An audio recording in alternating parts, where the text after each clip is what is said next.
Good morning. Here is today's word of blessings for you. 2 Corinthians 6:8-10. Through glory and dishonor, bad report and good report, genuine, yet regarded as impostors, known, yet regarded as unknown, dying, and yet we live on, beaten, and yet not killed, sorrowful, yet always rejoicing, poor, yet making many rich, having nothing, and yet possessing everything. Today's title is Dying Yet We Live On. There is a great paradox in Christian life. They have two very contrasting characteristics that may often lead others to misunderstand. Some non-Christians belittle Christians as weaklings or cowards. They think that Christians have so much fear of life and death that they try to rely on the imaginary power of unreal God. What would be your answer to such accusations? I would say they are absolutely wrong. Christians are neither weak nor coward by any human standard. I wouldn't deny that Christians have some fears and weaknesses. But who does not have such fears? All people have similar fears and weaknesses. The difference is that Christians admit them humbly and honestly while others either hide or ignore them. The more crucial difference of Christians from others lies in that they personally know living God. Genuine Christians not only know God through the Bible but they have constant personal interactions with Him daily. God is not a wishful being as some outsiders think. He is real, He is powerful. He is so loving. Knowing such God personally makes Christians live differently than others.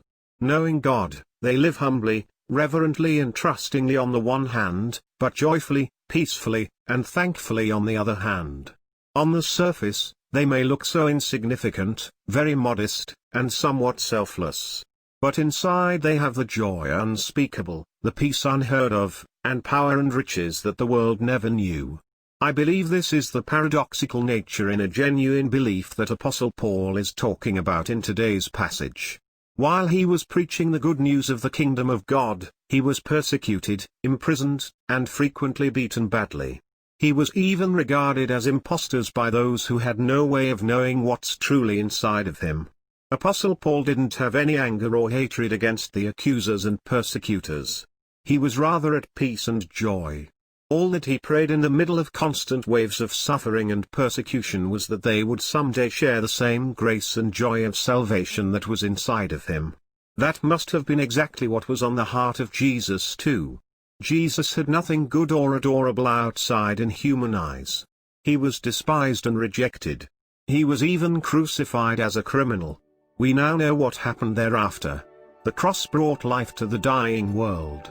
It saves the whole world including many of those who accused and despised him.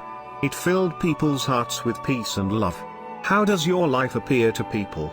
Does it embarrass you and frustrate you? But what's inside in your mind? Do you have the joy, peace, and riches of God inside of you? Then you are more blessed than anyone. That's what really matters in eternity. Be at peace with yourself. Share eagerly what's in you with others. People are desperately in need of it.